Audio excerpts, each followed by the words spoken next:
Got some tenderloin, some bratwurst, and some jerky. Help yourself, there's toothpicks. We teach people to deer hunt. Try some venison.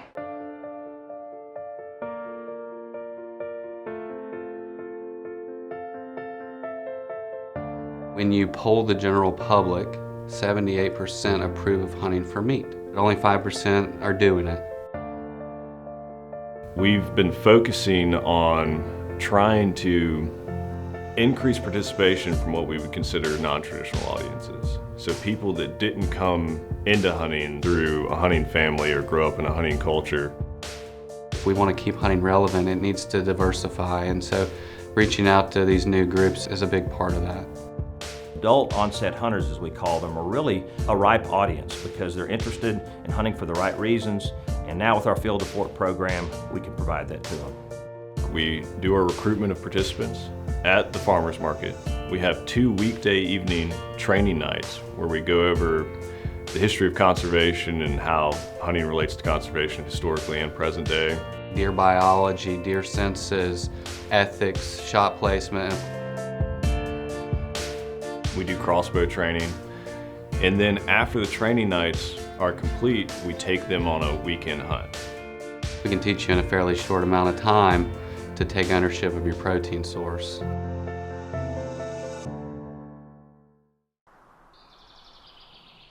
Far back, I used to be in Haiti where I grew up, but when I moved to the United States, I always wanted to learn how to hunt, but I didn't know the best way to do that and the best place to do that.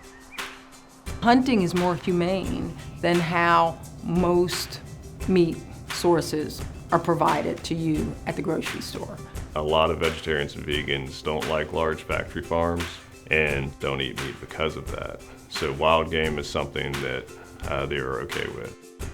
I wanted to experience the whole thing. I wanted to know what it was like. I want to know where it's coming from, what I'm putting in my body, and that sort of thing. The average American now is 2 or 3 generations disconnected from the farm. And we're an urban society, and I think those that experience hunting find a way to reconnect to a deeper inner self than they knew existed.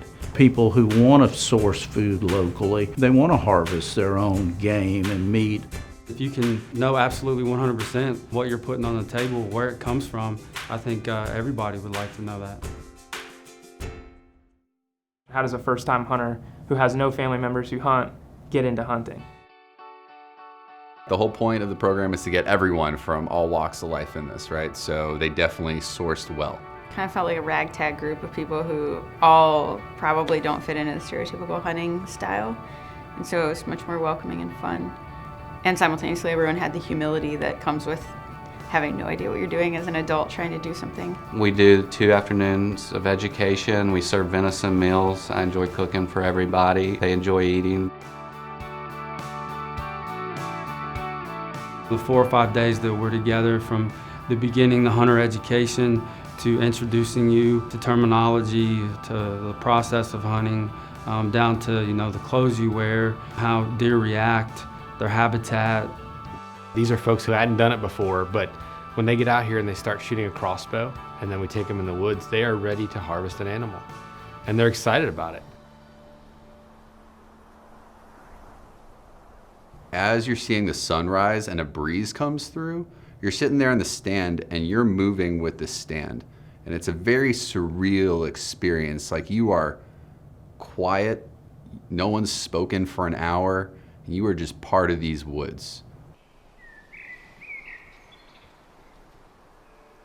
We were in a tree stand about 20 feet off the ground. I'm not super afraid of heights, but I've got a little bit of an issue with heights. Once I got up and situated in the tree stand, I was really surprised by how relaxed I was. You're up in these treetops and just thinking about the Native Americans. They lived off the land. This is what they did. They respected the land. I did not expect my first time, right when the sun was setting, right when you predict deer to show up, for there to be a couple deer that showed up. So really, I guess the success aspect was the least expected. One of the worries is, when it comes down to it, am I going to be able to take the shot? I went into it, I was fairly certain I'd be able to, but really no idea for sure. just like everything was going a mile a minute. That was the difference, you know, you're calm on the range and you've been practicing, but then I don't think anything can prepare you. I expected to get all super shaky and like, don't blow this, but I was actually surprisingly more calm than I thought I would be. I was getting pumped up, but after the deer darted off and I didn't really know what happened, that's when it hit me. I had to breathe and like kind of take a second. You know, whether I shoot a deer or not, I mean, yes, it would be nice if I did that, but last night I saw 4 bucks. It was just magnificent. Hopefully we have a harvest so we can show them how to break down a deer in that whole process.